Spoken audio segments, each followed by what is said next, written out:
هو احنا ليه لما بنعاتب اللي قدامنا وبنطلب منه اعتذار بنلاقيه اتضايق وبدأ يهاجمنا وقلب الترابيزة بمعنى أصح؟ أهلا بيكم، معاكم الدكتورة هند عزت. ازاي أعبر عن ضيقي بطريقة يقبلها اللي قدامي؟ زي ما اتعودنا شهر رمضان الكريم كل سنة بيجي علشان ينظف قلوبنا من جوه، يحسن علاقتنا بربنا ويصلح حاجات جوانا وعلاقتنا باللي حوالينا. زي ما اتفقنا أي حاجة احنا عايزين نعملها في الدنيا دي لازم نبدأ الأول بإصلاح ذاتنا.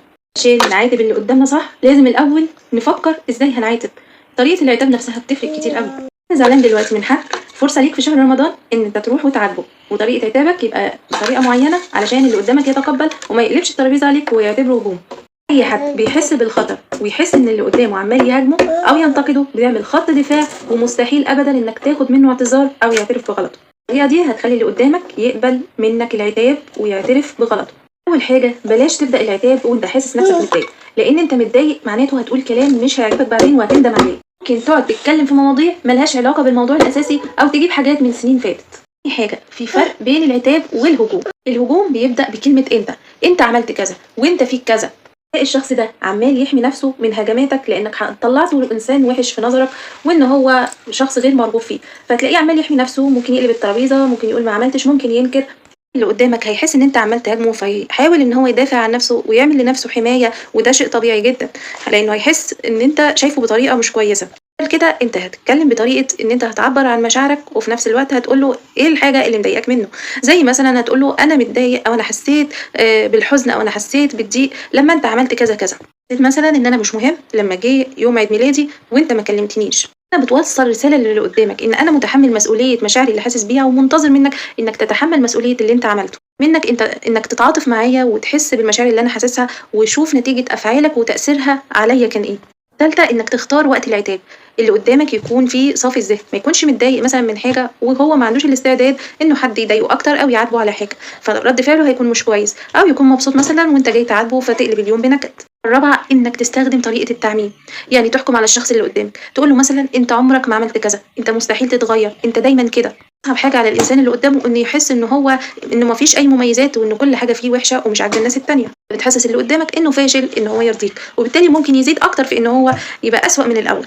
رقم 5، إنك تعبر عن مشاعرك أول بأول، ما تقعدش تراكم حاجات ورا حاجات وتقول وتستنى هو المفروض الشخص ده يفهم لوحده، هو كان المفروض أنا مستني منه إن كان يعمل كذا. لا، مفيش حد بيفهم اللي قدامه بالطريقة دي. أنت عايز حاجة اطلبها بطريقة مباشرة، أنت زعلان من حاجة قولها على طول وما تستناش إنها تتراكم غضب فوق غضب وفجأة تنفجر وتلاقيه على موقف ملوش دعوة أصلا.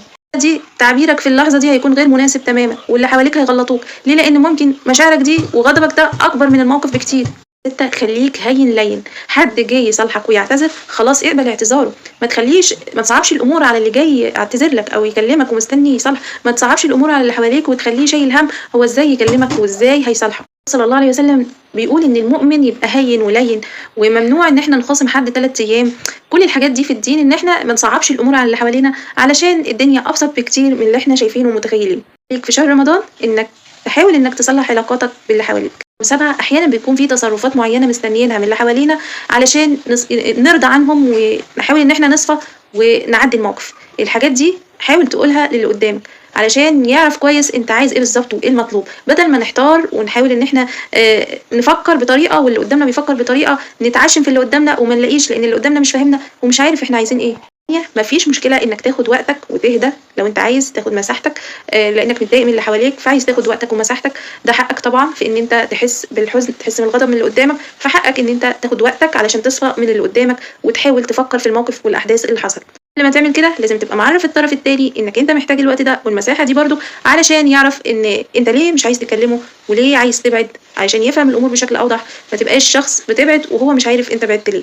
للاسف احنا كل ما بنقرب من بعض اكتر بنبقى متعشمين في اللي قدامنا ان هو يفهمنا بسرعه ويقرا افكارنا، وطبعا اللي قدامنا مختلف تماما عننا في حاجات كتيره. حتى لو احنا كنا قريبين من بعض مش شرط ان هو يعمل الحاجه اللي انت عايزها علشان تكون انت مرضي وتكون مبسوط. الطريقه اللي بتريحك واللي انت شايفها هي دي اللي هترضيك ممكن هو يكون شايف ان هو بالنسبه له الامور بطريقه تانية مش ده اللي يرضيه. او ممكن واحد مثلا بيصفى من ابتسامه، من كلمه طيبه، من هديه بسيطه، واحد تاني لا، الطريقه مختلفه، مختلف عن التاني في الوقت اللي بياخده علشان يهدى فيه، مختلف في ردود افعاله، مختلف في الحاجات اللي بيتضايقوا عن الشخص التاني. اخيرا الشخص اللي بيعاتبك معناته انه بيحبك وباقي عليك، فحاول لو حد عاتبك انك تتحمل مسؤوليه اخطائك وتحاول تصلح الغلط ده. كل سنة وانتم طيبين. فرصة طيبة في شهر رمضان ان احنا نصلح من علاقاتنا، نفهم نفسنا، نفهم علاقتنا بربنا، نحاول نستوعب الآخرين لو هم جم عاتبونا.